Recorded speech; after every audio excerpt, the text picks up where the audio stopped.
Differentiability, ठीक है, क्या मतलब है डिफरेंशिएबिलिटी का? मतलब अगर कोई फंक्शन है आपके पास से, अगर आपके पास कोई रियल वैल्यूड फंक्शन है, रियल वैल्यूड फंक्शन मतलब कि वो फंक्शन जिसकी आउटपुट या रेंज जो है रियल हो, रियल वैल्यू हो। जैसे हम थोड़ी देर के लिए मान लेते हैं कि if F x is a real valued function, मतलब एफ एक्स का जो आउटपुट है वो रियल वैल्यूड फंक्शन है और वो डिफाइंड है and defined in open interval of A comma B, ठीक है। ओपन इंटरवल मतलब ओपन लिमिट, ए और बी इंक्लूडेड नहीं है, क्लोज में ए और बी इंक्लूडेड होते हैं, ठीक है। तो ये मान लो एक कोई रियल वैल्यूड फंक्शन है। डिफरेंशिएबिलिटी का मतलब होता है कि अगर आपका कोई फंक्शन रियल वैल्यूड फंक्शन है और आपने उसको किसी पर्टिकुलर पॉइंट पे डिफरेंशिएट किया या उसकी डिफरेंशिएबिलिटी को डिफाइन करने की कोशिश की, तो उसका मतलब होता है कि उस पर्टिकुलर पॉइंट पे जिस पे आप उसको डिफरेंशिएट कर रहे हो या जिस पॉइंट पे आपको डिफरेंशिएबिलिटी जाननी है, उस पे एक यूनिक टेंजेंट मिलेगा आपको, मतलब उस पे एक ही टेंजेंट एग्जिस्ट करेगा उस पर्टिकुलर फंक्शन के अकॉर्डिंग, अगर वो फंक्शन कॉन्टिन्यूअस है तो। मान लेते हैं, मैं बताता हूँ उसका मतलब। If f(x) is a real valued function and defined in open interval ab, then मानते हैं, माना c कोई पॉइंट है जो बिलोंग कर रहा है a कॉमा b को, है ना। a कॉमा b जो एंड लिमिट है उस फंक्शन की, उसको बीच में कोई पॉइंट है c जो बिलोंग कर रहा है उसको, ठीक है।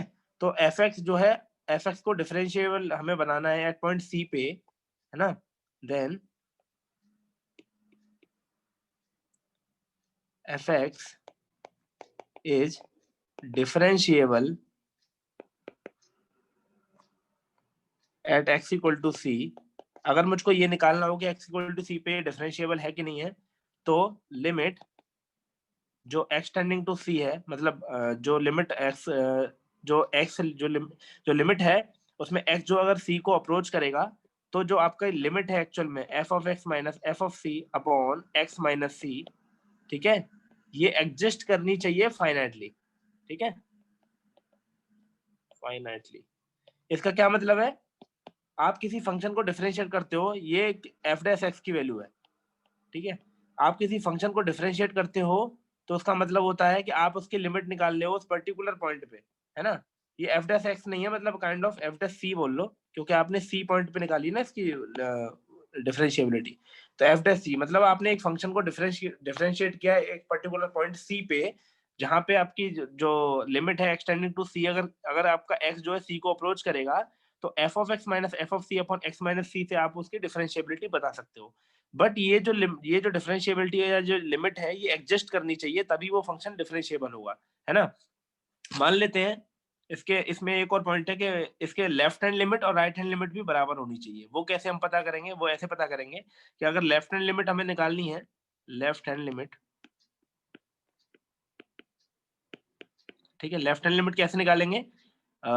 एक्स इक्वल टू, पुट कर दो X equal to C minus H, ठीक है। लेफ्ट हैंड मतलब ऐसे समझ लो, मैं यहाँ समझा देता हूँ पहले, कि मान लो आपके पास कोई फंक्शन ऐसे करके कोई फंक्शन था, सपोज ये कोई फंक्शन था एफ एक्स, ठीक है।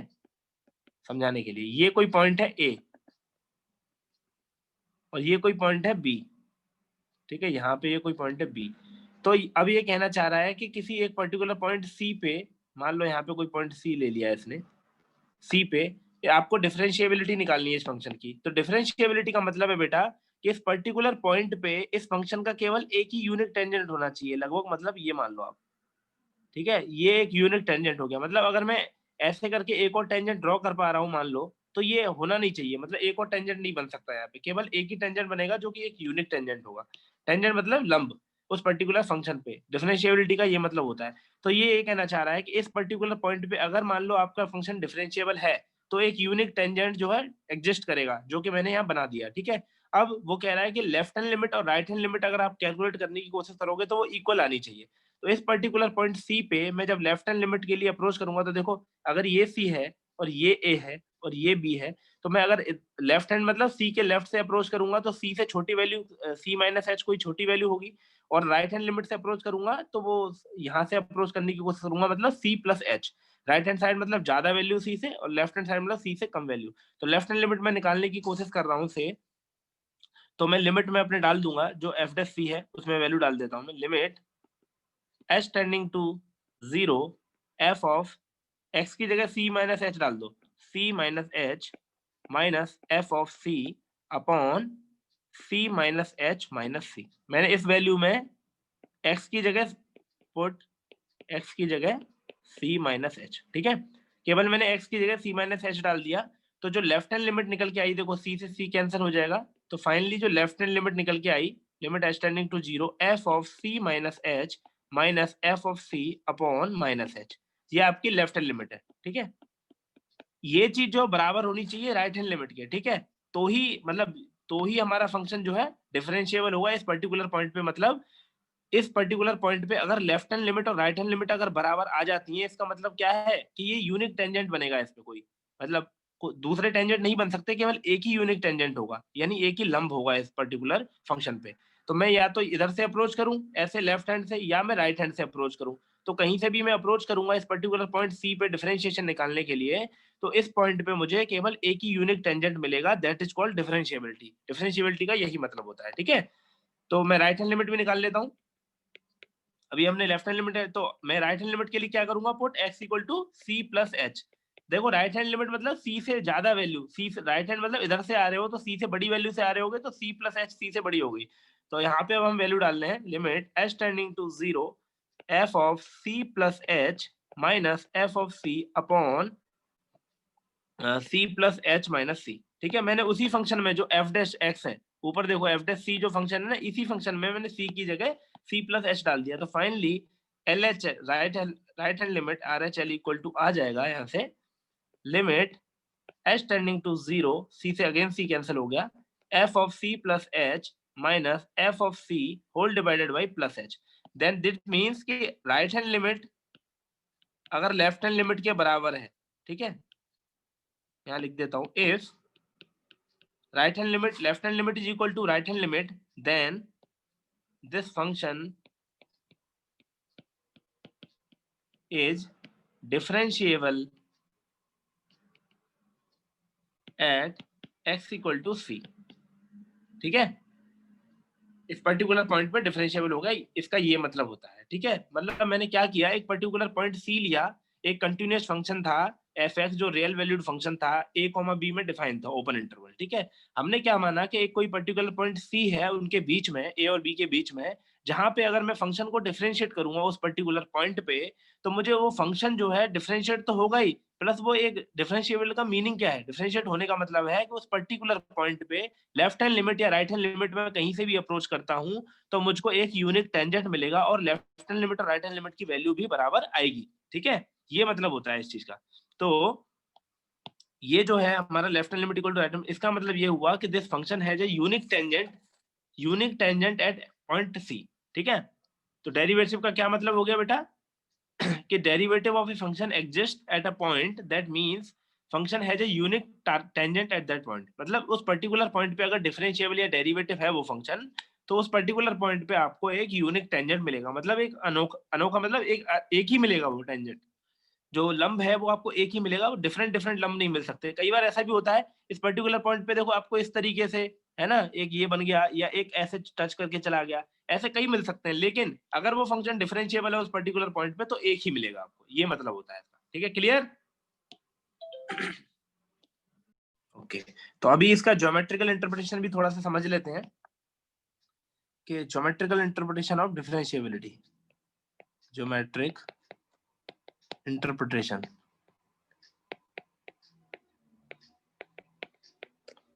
ऑफ डिफरेंशिएबिलिटी, डिफरेंशिएशन बोल दो या डिफरेंशिएबिलिटी बोल दो, एक ही बात है, ठीक है। ज्योमेट्रिकल इंटरप्रिटेशन क्या है, ज्योमेट्रिकल मतलब ग्राफ से थोड़ा समझने की कोशिश करेंगे, ठीक है। मान लेते हैं हमारे पास एक कंटिन्यूअस फंक्शन है एफ एक्स से, यहाँ पे ओरिजिन हो गया, आपके पास ये कोई कंटिन्यूअस फंक्शन है एफ एक्स, ठीक है। यहाँ पे कोई पॉइंट है पी, यहाँ पे कोई पॉइंट है क्यू, और यहाँ पे कोई पॉइंट है आर, ठीक है। और पी के आपको कोऑर्डिनेट दिए हुए हैं सी कॉमा एफ सी, ठीक है। ये सी कॉमा एफ सी आपको पी के कोऑर्डिनेट दिए हुए हैं, क्यू के कोऑर्डिनेट दिए हुए हैं C minus H comma F of C minus H, ठीक है। और आर के कोऑर्डिनेट है C plus H comma F of C plus H, ठीक। ये आपके कोऑर्डिनेट दिए हुए। अब देखो ध्यान से समझो, मैंने कोऑर्डिनेट भी बहुत अच्छे तरीके से सिलेक्ट किए। क्यों? क्योंकि लास्ट हमने जो समझा है बिल्कुल उसी के अकॉर्डिंग। देखो आपका जो फंक्शन है, मान लो डिफरेंशिएबल है सी पे, तो देखो सी कॉमा एफ सी मैंने इसकी कोऑर्डिनेट मान लिए। जो लेफ्ट हैंड लिमिट थी उसके कोऑर्डिनेट एक्चुअल में छोटे होते हैं ना, मतलब पॉइंट जो मैंने लास्ट कर्व पे जो बताया था, मान लो ये फंक्शन बताया था, तो ये ए था, ये बी था, ये सी था पॉइंट पिछले वाले पेज पे। तो लेफ्ट हैंड से जब अप्रोच करोगे आप, तो सी से छोटी वैल्यू होगी ना ये, तो देखो मैंने सी माइनस एच और F of C minus H दो वैल्यू ले ली। ऐसे ही जो राइट हैंड से अप्रोच करोगे तो ये सी से बड़ी वैल्यू होगी, तो देखो मैंने ऊपर सी प्लस एच और F of C plus H मैंने ले लिया। ठीक है, तो कोऑर्डिनेट केवल उसी के हिसाब से लिए हैं, तो इसमें कंफ्यूज नहीं होना है। अब पॉइंट क्या है, पॉइंट क्या मैं बताना चाह रहा हूँ, पॉइंट में बेटा ये बताना चाह रहा हूँ कि अब मान लो कि जैसे क्यूपी जो है, अगर मैं यहाँ से एक सेकंड ऐसे करके ड्रॉ करूंगा से, मान लो कि ये सेकंड है, ड्रॉ है, मतलब सेकंड मतलब क्या है, एक स्ट्रेट लाइन मान लो एक तरीके से, और ये इसको रुक जाओ दूसरे उससे पेन से बता देते हैं तो और समझ में आ जाएगा। जैसे मान लो Q और P को मैं एक स्ट्रेट लाइन से मिलाना चाहूँ से ऐसे, और P और R को फिर मिलाना चाहूँ ऐसे। ठीक है, तो देखो मैं इन दोनों लाइनों की स्लोप निकालना चाह रहा हूँ। ठीक है, तो स्लोप कैसे निकालेंगे, मान लेते हैं slope of QP, point QP की स्लोप निकालनी है। तो एज C और FC बड़े हैं और C देखो ये बड़े या छोटे कैसे डिसाइड हो रहे हैं, आप नीचे जब ड्रॉ करोगे एक्स एक्सिस पे डालोगे इनको प्रोजेक्शंस को, तो ये कोऑर्डिनेट जो सबसे राइट साइड में कोऑर्डिनेट है वो सबसे बड़ा होगा, आपको पता ही है, ये उससे छोटा, फिर ये उससे छोटा, तो ये तो बेसिक है। अब मैं स्लोप ऑफ QP निकालना चाह रहा हूँ, मैं इस पर्टिकुलर जो लाइन है स्ट्रेट लाइन, इसकी स्लोप निकालना चाहता हूँ। स्लोप का फॉर्मूला मैंने तुमको बताया रखा था, y2 minus Y one upon x2 minus x1, वो बहुत ईजी है। तो स्लोप ऑफ QP जब मैं निकालूंगा तो C और FC बड़े हैं और C minus H F of C minus H छोटे हैं, तो सिंपल y2 माइनस y1 वाला फॉर्मूला लगा दो, तो क्या बन जाएगा बेटा, y2 क्या है f ऑफ C, है ना, y2 minus y1, sorry wait, ये x1 y1 हमने ये माने हुए हैं। ठीक है, ये x2 y2, ठीक है, तो x2 y2 हो गया, तो y2 मतलब f of c minus H, कैसे भी ले सकते हो, उल्टा भी करोगे तो अपने आप माइनस आ जाएगा, बस मैं इसलिए सीधा कर रहा हूँ ताकि तुमको कंफ्यूजन ना हो कोई। f of c minus H minus y2 हो गया, y1 क्या है f of c upon y2 minus x2 minus x1, तो c minus h minus c। ठीक है, जो x1 था वो c है। ये क्लियर है, स्लोप क्लियर है, स्लोप समझ में आई कि नहीं? क्लियर है सर। जी सर क्लियर है। हाँ, तो स्लोप ऑफ QP क्लियर होनी चाहिए क्योंकि इसमें कुछ है नहीं हमारा ऐसा एज सच। तो f ऑफ, अब यहाँ c से c कैंसिल कर दो फिर से, तो f ऑफ ये स्लोप ऑफ QP एक्चुअल में क्या आ गई, f of c minus h minus f of c whole divided by minus h। अब याद करो ये क्या चीज है, ये लेफ्ट हैंड लिमिट थी, अभी अभी हमने निकाली थी, आपको याद होगा तो एक्चुअल में ये लेफ्ट हैंड लिमिट निकल के आ गई। ठीक है, लेफ्ट हैंड लिमिट हमने जो पिछले पेज पे निकाली थी वो यही आई थी, तो ज्योमेट्रिकल इंटरप्रिटेशन से लेफ्ट हैंड लिमिट हो गई है ना। अगर हम Q को P से मिलाने की कोशिश करेंगे तो ये लेफ्ट हैंड लिमिट आ गई। अब ध्यान से देखो, अगर मैं लिमिट की बात कर रहा हूँ और जैसे जैसे मेरा h 0 0 होता जाएगा, सोचो आपकी जो h की वैल्यू है, अब ध्यान से समझना ग्राफ में, मैं नीचे दोबारा ड्रॉ करके बता रहा हूँ। ठीक है, केवल Q और P को, Q ये है, ये P है, और इसका कोऑर्डिनेट है C minus H comma f of C minus H, और P का कोऑर्डिनेट है C comma f of C। ध्यान से समझना, अब जैसे जैसे बेटा h 0 होगा, तो h 0 होगा तो देखो ये C माइनस एच जो है C बन जाएगा, और f of C minus H भी FC बन जाएगा। मतलब ये पॉइंट देखो Q जो है अपने आप P में बदलने की कोशिश करेगा, समझ में आया? अगर मैं h को 0 कर दूंगा, जैसे जैसे h 0 होगा, h अगर 0 होने को होगा तो पॉइंट Q P को मिलने के होगा, पॉइंट Q जो है वो P से मिलने की तरफ जाएगा। समझ में आ रहा है ना? H अगर 0 कर दूंगा, इसमें इस कोऑर्डिनेट सिस्टम में H को 0 कर दूंगा, तो C माइनस H में H 0 कर दूंगा, तो C माइनस 0 बराबर C आ जाएगा ना। तो जो पॉइंट इसका P का कोऑर्डिनेट है, ऐसे ही f of C minus H में C को 0 पुट करूंगा तो f ऑफ माइनस H, ठीक है, सॉरी f ऑफ C रह जाएगा ये, है ना। तो f ऑफ C रह जाएगा, तो f ऑफ C क्या है, ये इस पॉइंट का कोऑर्डिनेट है। ध्यान से देखो, तो इसका मतलब क्या हुआ कि जब कभी भी h पॉइंट जो है 0 को होने की कोशिश करेगा, तो पॉइंट Q P जो है वो Q को मिलने की कोशिश करेगा। इसका मतलब है कि जो Q है वो P पे टेंजेंट बनने की कोशिश कर रहा है, ठीक है। Q जो है P से मिलने की कोशिश कर रहा है, मतलब ये जो स्ट्रेट लाइन थी ये एक तरीके से टेंजेंट बनने को होगी, ठीक है। टेंजेंट बनने को होगी मतलब लंब बनने को होगी। तो hence f of c minus H minus F of c upon minus H जो हमने ऊपर निकाला है, ये जो है टेंजेंट बनने को होगा, ठीक है। टेंजेंट बनने को होगा एट पॉइंट P, ठीक है। इसको अब मैं मिटा देता हूं, ये समझाने के लिए था केवल।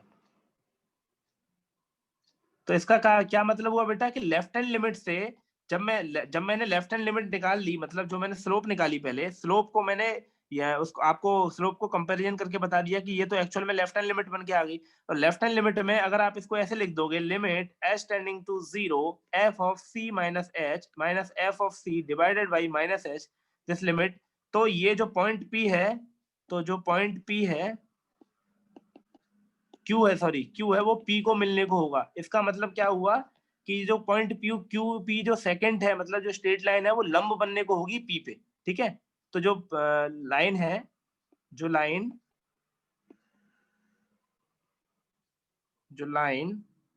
QP है वो लंब बनने को होगी, ठीक है, होगी एट पॉइंट P, ठीक है। P पे लंब बनने को होगी।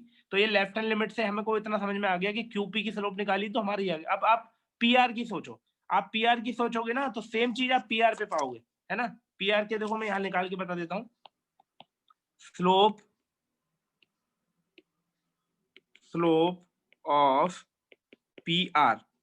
आप PR की स्लोप निकालो तो देखो y2 माइनस y1 स्लोप निकालोगे तो y2 minus y1 f of c plus h minus f of c upon x2 minus x1। x2 minus x1 करो, एक सेकंड इसको इधर लिख लेते हैं, थोड़ी जगह बच जाएगी। f of c plus h minus f of c, ठीक है, y2 minus y1 upon x2 minus x1, c plus h minus c, ये आपका बन गया PR की स्लोप। तो PR की स्लोप आप ध्यान से देखोगे, जब c को कैंसिल कर दोगे तो एक्चुअल में ये राइट हैंड लिमिट बन के आ गई। तो राइट हैंड लिमिट क्या हो गई, f of c plus h minus f of c upon h। अब ध्यान से देखो, सेम उसी की तरह कर्व बना के समझा रहा हूँ। नीचे ये पॉइंट था आपका, ये P था, ये Q था। अच्छा एक सेकंड होल्ड करना, ओके। तो ये मैं बताना चाह रहा था कि राइट हैंड लिमिट जो है, एक्चुअल में ये जो आपने स्लोप निकाली वो राइट हैंड लिमिट बन गई, f of c plus h minus f of c upon h। तो ध्यान से देखो, जो p के कोऑर्डिनेट थे c comma f of c, और जो q के कोऑर्डिनेट थे c plus h comma f of c plus h, ये q के कोऑर्डिनेट थे, ठीक है। तो अब ध्यान से देखो, जब मैं h को 0 करूंगा तो c प्लस h 0 होने के बाद c को मर्ज होने की कोशिश करेगा और c plus h f of c को मर्ज होने की कोशिश करेगा। इसका मतलब जो यहाँ पे जो टेंजेंट था ये वाला PQ, ये सॉरी ये जो सेकंड था, मतलब लाइन थी स्ट्रेट लाइन, ये जो है P पे लंब बनने की कोशिश करेगी। ये Q भी P से मिलने की, सॉरी R है वो, Q नहीं है वो, R है, ठीक है, ये R है, ध्यान रखना। हम अपर लिमिट की बात कर रहे हैं, राइट हैंड लिमिट, ठीक है। तो ये जो R है वो P को मिलने की कोशिश करेगा, मतलब ये भी टेंजेंट बनने की कोशिश करेगा एट P पे, अगर मैं H को 0 कर दूंगा। इसका मतलब ये हुआ कि अगर राइट हैंड लिमिट मैंने निकाली और मैंने ये लिख दिया, limit h tending to 0 f of c plus h minus f of c upon h, मतलब राइट हैंड लिमिट। तो ये अगर एग्जिस्ट करेगी और h 0 को गया तो पॉइंट P, सॉरी तो पॉइंट R मर्ज होने की कोशिश करेगा P में मर्ज होने की कोशिश करेगा, मतलब ये पॉइंट R लंब बनेगा एट पॉइंट P, ठीक है। P पे लंब बनने की कोशिश करेगा, मतलब देखो R मर्ज होके भी लंब बन रहा है और Q मर्ज होके भी P पे लंब बन रहा है, मतलब एक यूनिक टेंजेंट बनना है। इसका मतलब हुआ कि हमारा जो फंक्शन है वो डिफरेंशिएबल है एट पॉइंट P, ठीक है। एट पॉइंट P जहाँ पे कोऑर्डिनेट क्या है, C कॉमा FC, वहां पे हमारा जो पॉइंट है ना C कॉमा FC, वहां पे वो हमारा फंक्शन जो डिफरेंशिएबल है। डिफरेंशिएबल का मतलब तुम्हें समझ में आ गया होगा। डिफरेंशिएबल किसी फंक्शन होने का मतलब है किसी पर्टिकुलर पॉइंट पे, कि उस पॉइंट पे जब हमारा फंक्शन डिफरेंशिएट होगा तो उसमें left hand limit right hand limit बराबर आनी चाहिए, पहली चीज। सेकंड क्या, कि उस पर्टिकुलर मतलब उस पर्टिकुलर पॉइंट पे एक यूनिट टेंजेंट एग्जिस्ट करेगा, ये जो है उसका मीनिंग है। मतलब यही होता है उसका, ठीक है। तो ये ओके, तो अभी हम थोड़ा सा आगे बढ़ने की कोशिश करेंगे। उसमें क्या है, क्या समझना है हमको कि अगर कोई फंक्शन जो है डिफरेंशिएबल है तो वो कंटिन्यूअस होता है, ठीक है। ये चीज हम कैसे प्रूव करेंगे, मतलब ये एक नोट है, एक तरीके से नोट की तरह समझ लो। क्या है, if a function is differentiable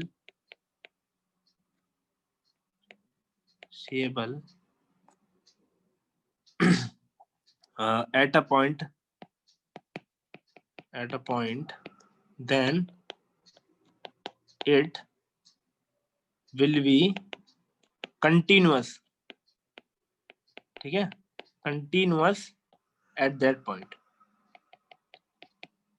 क्या मतलब हुआ, अगर कोई फंक्शन डिफरेंशिएबल है किसी पर्टिकुलर पॉइंट पे, जो हमने बताया डिफरेंशिएबिलिटी आप समझिए कैसे, क्या मतलब होता है, यूनिक टेंजेंट एग्जिस्ट करना, left and right hand limit बराबर आना। तो ये अगर डिफरेंशिएबल है किसी पर्टिकुलर पॉइंट पे तो ये कंटिन्यूअस भी होगा उसी पर्टिकुलर पॉइंट पे। अच्छा, अभी इस चीज का क्या मतलब है ये जरा एक एग्जाम्पल के साथ समझ लेते हैं, ठीक है।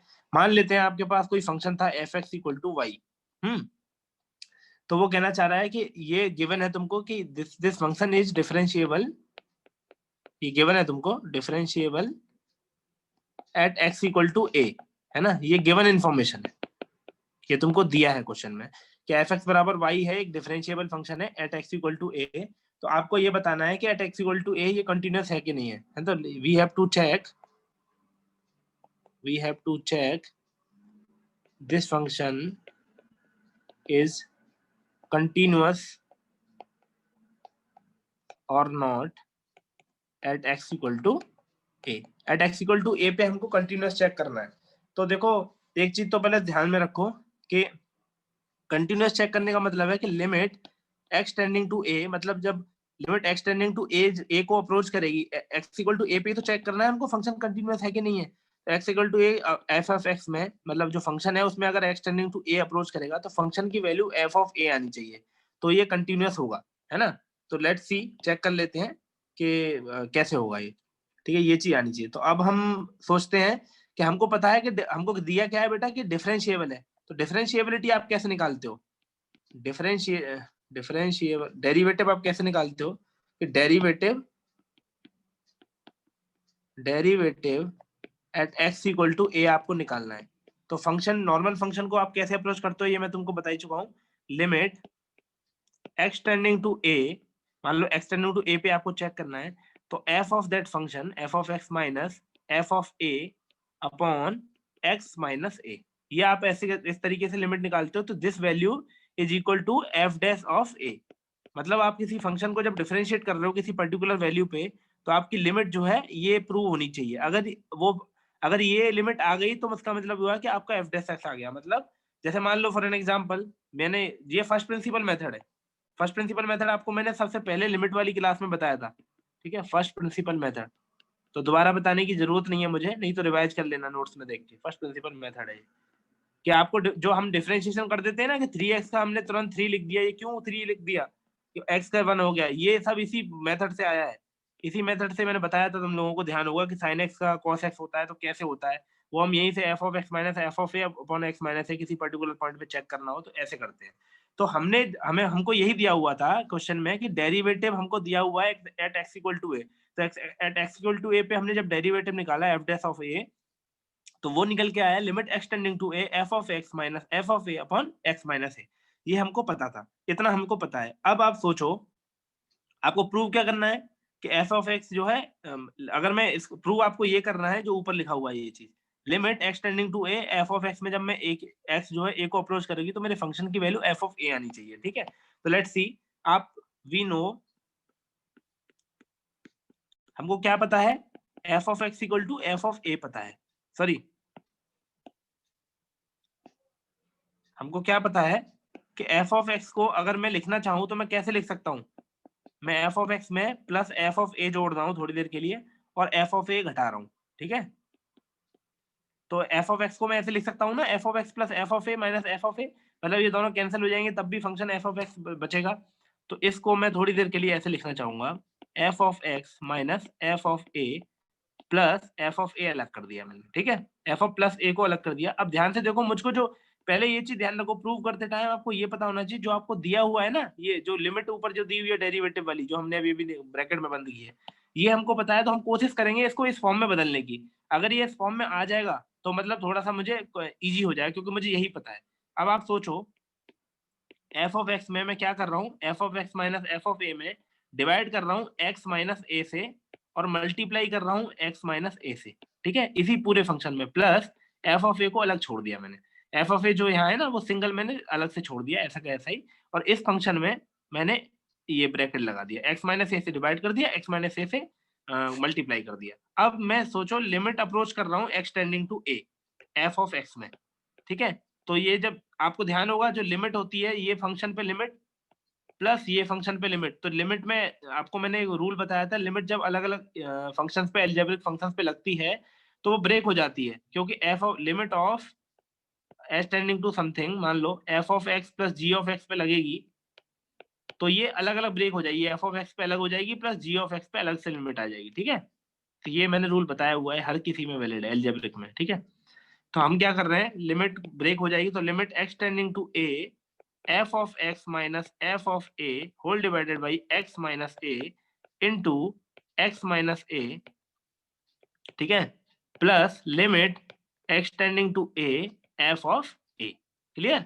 तो अब ध्यान से देखो, limit x tending to A F of x minus F of A upon x minus A, ये चीज क्या है, ये चीज वही है जो हमारे डिफरेंशिएबल में ऊपर देखो लिखा हुआ है, F of x minus F of A upon x minus A, और इसकी लिमिट जाएगी तो अल्टीमेटली ये चीज क्या लिखी हुई है, एफ डॉट ऑफ ए, मतलब ये डिफरेंशिएशन है ए पॉइंट पे एफ एक्स का, ठीक है।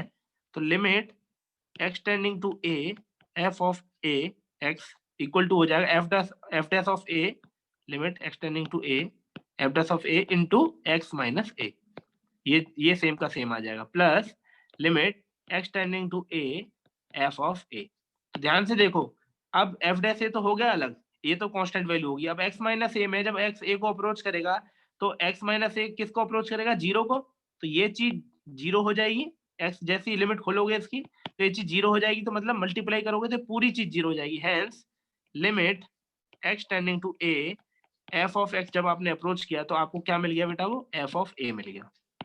इसका मतलब क्या हुआ कि दिस जो फंक्शन जो है डिफरेंशिएबल था at x equal to a, वो कंटिन्यूअस भी हो गया at x equal to a. Clear, समझ में आया?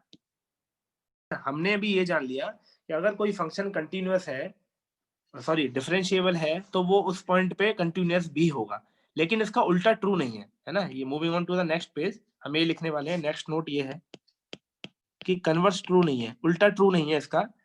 अगर if a function is continuous then it cannot be,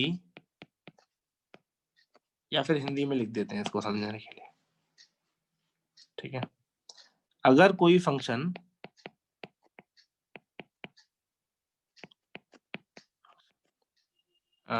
continuous है तो जरूरी नहीं कि वो डिफरेंशिएबल भी होगा, है ना, डिफरेंशिएबल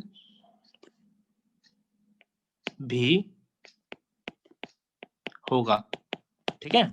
जरूरी नहीं है, कैसे, इस चीज को हम प्रूव करेंगे। कैसे करेंगे प्रूव, के एग्जाम्पल के लिए हमारे पास एक फंक्शन है F of x equal to mod x. जब आप मॉड एक्स को, मॉड का मतलब क्या है कि एनी हाउ ये जो आपको पॉजिटिव आंसर देगा, तो इसकी डेफिनेशन इस तरीके से होती है कि इसकी वैल्यू एक्स आएगी जब x greater than equal to zero होगा तो, और माइनस एक्स आएगी अगर एक्स लेस देन जीरो होगा तो, ठीक है। ये तो आपको डेफिनेशन क्लियर ही होगी, मतलब एक्स की वैल्यू जब नेगेटिव है तो एक एक्स्ट्रा नेगेटिव वो मॉड दे देगा ताकि ये पूरी वैल्यू पॉजिटिव बनी रहे, और जब ग्रेटर देन जीरो है तब तो वो पॉजिटिव वैल्यू वैसे ही दे रहा है, तो कोई दिक्कत नहीं है, ठीक है। ये इसका मतलब होता है। इसका ग्राफ सबको पता होगा, ग्राफ यही साइड में ड्रॉ कर लेते हैं। मॉड एक्स मतलब आपको नेगेटिव वैल्यू देगा तब भी पॉजिटिव वैल्यू मिलेंगी, पॉजिटिव वैल्यू दोगे तब भी पॉजिटिव आंसर मिलेगा, मतलब 1 पे 1, 2 पे 2, 3 पे 3, है ना। तो 1 2 3 4 5 6 इस तरीके से आपको ये ग्राफ मिलेगा इधर। ऐसे ही नेगेटिव में 1 2 3 4 5 6 डालोगे तब भी वो पॉजिटिव आंसर देगा, तो आपको वी शेप का ये ग्राफ मिल जाएगा, ठीक है। वी शेप का ये ग्राफ मिल जाएगा, ये वाई एक्सिस, ये एक्स एक्सिस, ये आपका ग्राफ हो गया। अब डिफरेंशिएबल होने के लिए आपको मैंने बताया था कि लेफ्ट हैंड लिमिट और राइट हैंड लिमिट बेटा बराबर होनी चाहिए, है ना। उस पर्टिकुलर पॉइंट पे आपको यूनिक टेंजेंट मिलना चाहिए। ये बात समझ में आ गई डिफरेंशिएबल का मतलब। तो अब हम वही चीज प्रूव कर रहे हैं कि हमारा देखो फंक्शन तो कंटिन्यूअस है। कंटिन्यूअस फंक्शन का क्या मतलब है, जो बिना किसी मतलब जब आप बनाओ तो बिना किसी सिंगल, आप सिंगल हैंडेडली बना दो इस तरीके से, ठीक है, ऐसे ऐसे, ये सब फंक्शन कंटिन्यूअस है, ठीक है, ऐसे ऐसे ऐसे ऐसे, ये सारे फंक्शन कंटिन्यूअस है, जो कंटिन्यूटी हो जिसमें, ठीक है। अच्छा, अब हम ये जानने की कोशिश करेंगे कि डिफरेंशिएबिलिटी हम चेक करनी है। तो डिफरेंशिएबिलिटी चेक करने के लिए सिंपल हम राइट हैंड डिफरेंशिएबिलिटी और लेफ्ट हैंड डिफरेंशिएबिलिटी चेक कर लेते हैं, यानी लिमिट्स चेक कर लेते हैं बेसिकली। तो राइट हैंड डिफरेंशिएबिलिटी चेक कर रहे हैं ना, डिफरेंशिएबिलिटी। तो राइट साइड से अप्रोच करोगे तो आप क्या फॉर्मूला क्या बताया था मैंने, F of x minus F of, जिस पॉइंट पे भी आपको सपोज जीरो पे कैलकुलेट करना है ना, जीरो पे ही तो टूट रहा है, मतलब टूटा नहीं है वो, जीरो से मुड़ रहा है, तो जीरो पे ही चेक कर लेते हैं। तो जीरो पे right hand differentiability point at x equal to zero, हम एक्स इक्वल टू जीरो पे चेक करेंगे। किसी भी पॉइंट पे कर सकते हो आप, ऐसी बात नहीं है, but x equal to zero पे हमें इजी रहेगा चेक करना, क्योंकि हमें वैल्यू पता है, एक्स इक्वल टू जीरो पे वैल्यू पता है, बाकी किसी वैल्यू पे भी पता है, लेकिन एक्स इक्वल टू जीरो पे वैल्यू जो है दोनों साइड सेम ही है। तो F of x minus F of zero upon x minus zero, ये फॉर्मूला है लिमिट निकालने का। तो राइट हैंड से जब आप अप्रोच कर रहे हो, है ना, राइट हैंड से आप तो जीरो प्लस से आप अप्रोच कर रहे हो, ठीक है, जीरो प्लस से, इधर से जीरो प्लस मतलब बेटा जीरो से बड़ी वैल्यू से अप्रोच कर रहे हो, और लेफ्ट हैंड से आप अप्रोच कर रहे हो तो जीरो माइनस से कर रहे हो, मतलब जीरो से छोटी वैल्यू से अप्रोच कर रहे हो। तो अब आप राइट हैंड लिमिट मतलब जीरो से बड़ी वैल्यू से अप्रोच कर रहे हो। तो एफ ऑफ एक्स की वैल्यू जीरो से बड़ी वैल्यू के लिए देखो, x equal greater than equal to zero के लिए क्या वैल्यू है एफ एक्स फंक्शन की, एक्स। तो आपके एफ एक्स फंक्शन की वैल्यू क्या आ गई यहाँ पे, x minus F of zero क्या है, एफ ऑफ जीरो, जीरो पे जीरो ही है तो जीरो लिख दिया, upon x minus zero, hence x upon x, तो वैल्यू आ गई आपकी वन। मतलब राइट हैंड डिफरेंशिएबिलिटी जब आपने निकाली तो उसकी वैल्यू आपको वन मिल गई। समझ में आया है राइट हैंड डिफरेंशिएबिलिटी, या दोबारा बताऊं? आगे से ऐसे ही आपको लेफ्ट हैंड डिफरेंशिएबिलिटी निकालनी है। अब लेफ्ट हैंड डिफरेंशिएबिलिटी या डेरिवेटिव, कुछ भी लिख दो, उसमें कोई फर्क नहीं, लेफ्ट हैंड डेरिवेटिव लिख सकते हो, कुछ भी लिख दो। तो लेफ्ट हैंड डेरिवेटिव आपको निकालना है इस पे। तो ध्यान से देखो, फॉर्मूला सेम है, F of x minus F of zero upon x minus zero, sorry x minus, हाँ, zero at x equal to zero पे चेक कर रहे हैं ना हम, लेफ्ट हैंड डिफरेंशिएबिलिटी। अब होगा क्या लेकिन, कि जीरो पे चेक करने के लिए लेफ्ट हैंड से आपको लेफ्ट हैंड से अप्रोच करना है, तो जीरो से छोटी वैल्यू से अप्रोच कर रहे हो आप। जीरो से छोटी वैल्यू के लिए हमारे एफ एक्स की वैल्यू क्या है, माइनस एक्स, ठीक है। तो यहाँ पे हम क्या डाल देंगे बेटा, minus of x minus F of zero पे हमारे फंक्शन की वैल्यू जीरो ही है, आपको पता है, और एक्स माइनस जीरो, तो एक्स माइनस जीरो है ही। अब ध्यान से देखो, माइनस एक्स अपॉन एक्स हो गया, ये हो गया माइनस वन। अब ध्यान से देखो, right hand differentiability is not equal to left hand differentiability, क्योंकि राइट हैंड डिफरेंशिएबिलिटी आई थी प्लस वन और ये आ रही है आपकी माइनस वन, तो ये दोनों बराबर नहीं है। इसका क्या मतलब है, ये फंक्शन कंटिन्यूअस तो है बट डिफरेंशिएबल नहीं है। इसका मतलब क्या है कि कोई भी फंक्शन अगर कंटिन्यूअस है तो वो जरूरी नहीं है कि वो डिफरेंशिएबल भी हो, लेकिन अगर कोई फंक्शन डिफरेंशिएबल है तो ये जरूरी है कि वो फंक्शन कंटिन्यूअस होगा ही होगा। क्लियर? Yes sir. टू भी इंपॉर्टेंट है, नोट वन पिछले पेज पे था, वो भी हमारा फुल इंपॉर्टेंट था, ठीक है। तो ये ध्यान से समझ गए होंगे अब आप लोग कि क्या मतलब होता है इस चीज का, कि लेफ्ट हैंड लिमिट। अब इसका मतलब ये हुआ कि इस पर्टिकुलर पॉइंट पे हमको यूनिक टेंजेंट नहीं मिलेगा। यूनिक टेंजेंट बताया था ना मैंने, कि पर्टिकुलर जहां पे आप डिफरेंशिएबिलिटी चेक कर रहे हो, हम जीरो पे चेक कर रहे हैं, तो देखो मैं रेड से बता रहा हूँ। इसका मतलब क्या हुआ कि इस पर्टिकुलर पॉइंट पे बहुत सारे टेंजेंट एग्जिस्ट कर सकते हैं। देखो जैसे ऐसे, मतलब ये बताने के लिए समझा रहा हूँ, जरूरी नहीं है वैसे ही हो। एक टेंजेंट मान लो ऐसे निकल गया, दूसरा टेंजेंट मान लो ऐसे निकल गया, ठीक है, तीसरा टेंजेंट मान लो इसको टच करके ऐसे निकल गया, चौथा टेंजेंट ऐसे निकल गया। तो ये पर्टिकुलर पॉइंट पे इस तरीके से कई सारे टेंजेंट निकल सकते हैं, मल्टीपल टेंजेंट्स होंगे, तो यूनिक टेंजेंट नहीं हुआ। यूनिक मतलब एक ही होना चाहिए, अगर एक है तो वो डिफरेंशिएबल है, लेकिन आप वो चेक नहीं कर पाओगे क्योंकि आपको ये बताया थोड़ा ना कि भाई इसमें मल्टीपल होंगे या नहीं होंगे। वो तो आपको डिफरेंशिएबिलिटी या left hand limit right hand limit निकाल के बराबर करना पड़ेगा, है ना, तभी आप बता सकते हो, अदरवाइज आप बता नहीं सकते ऐसे, अदरवाइज इसकी जरूरत नहीं पड़ती है। तो इसकी जरूरत केवल तभी पड़ेगी आपको रोल्स थ्योरम में और मीन वैल्यू थ्योरम में। तो रोल्स थ्योरम में भी यही है, रोल्स थ्योरम की तीन कंडीशंस होती हैं। अगर कोई फंक्शन कंटिन्यूअस है a, b क्लोज इंटरवल में, और वो डिफरेंशिएबल भी है ओपन इंटरवल a, b में डिफरेंशिएबल भी है, तो और अगर f ऑफ a बराबर f ऑफ b भी है, मतलब जिस फंक्शन की जो एंड वैल्यू है a कॉमा b, उस पे अगर f ऑफ a बराबर f ऑफ a, तीनों अगर वैल्यू, तीनों चीज अगर ट्रू हुई कंडीशंस, तो इसका मतलब हुआ कि there exist a point f dash c equal to 0। Rolle's theorem बस इतनी है, ये मैं अगले पेज अगले क्लास में बताऊंगा, लेकिन थोड़ा सा इंट्रोडक्शन के लिए समझा रहा हूँ। रोल्स थ्योरम क्या है बेटा? रोल्स थ्योरम है कि अगर कोई फंक्शन, इफ अ फंक्शन, पहली कंडीशन है if a function is continuous at open close interval a comma b.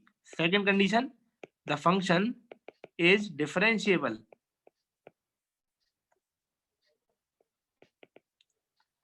at a comma b, मतलब ओपन इंटरवल में डिफरेंशिएबल है। थर्ड, f ऑफ a बराबर f ऑफ b भी है, मतलब a और b पे जब वैल्यू निकाली हमने फंक्शन की तो वो बराबर आ गई। तो अगर ये तीनों चीज ट्रू हो गई, if all above conditions are true, then there exist,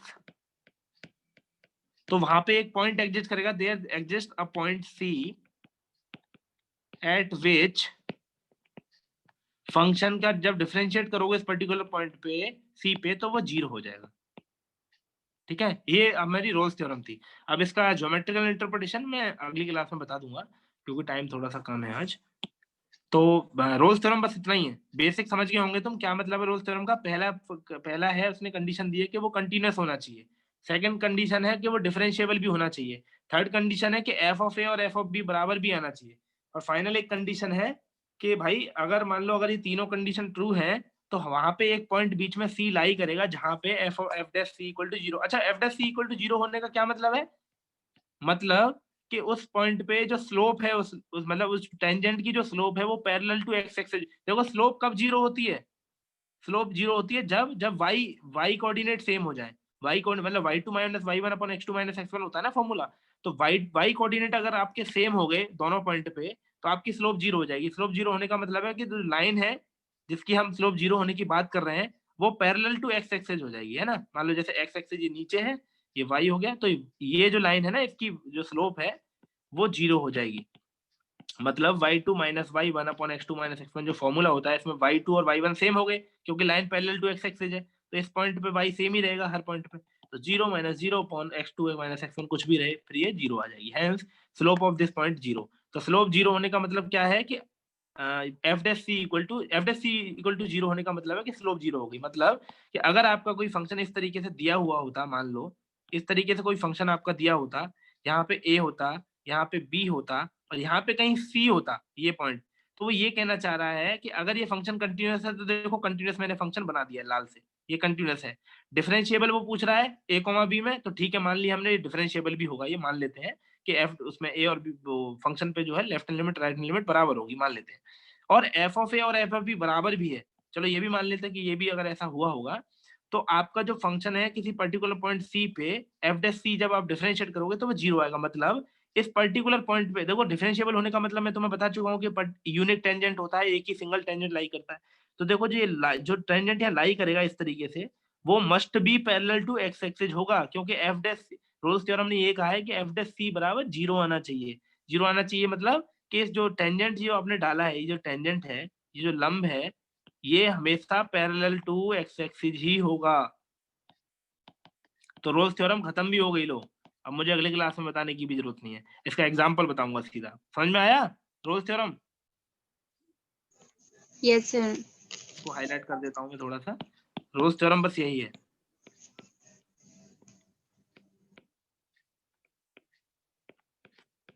ठीक, क्लियर? का मतलब होता है कि बिना रुके मैं उस ग्राफ को कंटिन्यूअस ड्रॉ करते चले जाऊं, दैट इज कंटिन्यूअस। मतलब कोई ब्रेक ना हो उसमें बीच में, है ना, डिस्क्रीट कोई ब्रेक ना हो, नहीं तो वो फंक्शन जो है कंटिन्यूअस होता है। सेकंड वो बोल रहा है कि वो फंक्शन डिफरेंशिएबल भी होना चाहिए a कॉमा b में, ये भी मान लिया हमने, चलो मान लेते हैं डिफरेंशिएबल भी था। तीसरा वो कह रहा है कि एंड पॉइंट जो a कॉमा b है उन पे वैल्यू भी बराबर आनी चाहिए, चलो मान लेते हैं ये भी हमारे कोई फंक्शन जो है सेटिस्फाई कर रहा है। एग्जाम्पल के तौर पर मैं अगले क्लास में बता दूंगा, इसका कई सारे एग्जाम्पल हैं। अगर ये तीनों कंडीशन ट्रू हुई रोल्स थ्योरम की, तो वो ये कहना चाह रहा है कि अगर ये तीनों कंडीशन ट्रू हैं, तो हमेशा एक पॉइंट होगा सी इस a कॉमा b के बीच में, जहां पे आप फंक्शन को डिफरेंशिएट करोगे तो उसकी वैल्यू 0 आ जाएगी। मतलब f dash c equal to zero. और फंक्शन का डिफरेंशिएशन जीरो आने का क्या मतलब है बेटा, कि उस पर्टिकुलर पॉइंट पे जो टेंजेंट आया हुआ है, मतलब जो टेंजेंट की वैल्यू जीरो आपने निकाल दी है, मतलब जो टेंजेंट आया हुआ है उसकी स्लोप जब आप निकालोगे तो वो जीरो आएगी। स्लोप मतलब वो लाइन जो है पैरेलल टू एक्स एक्सेस हो जाएगी। अब पैरेलल टू एक्स एक्सेस का मतलब आपको पता ही है कि वाई कोऑर्डिनेट सेम हो गया, वाई कोऑर्डिनेट सेम हो गया तो स्लोप जीरो होगी, हेंस वो line parallel to x axes होगी। तो इसका मतलब ये हुआ कि f dash c equal to zero, जो रोल्स थ्योरम ने बताया है कि जब कभी भी ये तीनों कंडीशन ऊपर की ट्रू रहेंगी तो f dash c equal to हमेशा जीरो ही होगा। This is your Rolle's theorem. इसकी एग्जांपल हम अगली क्लास में कर लेंगे। क्लियर?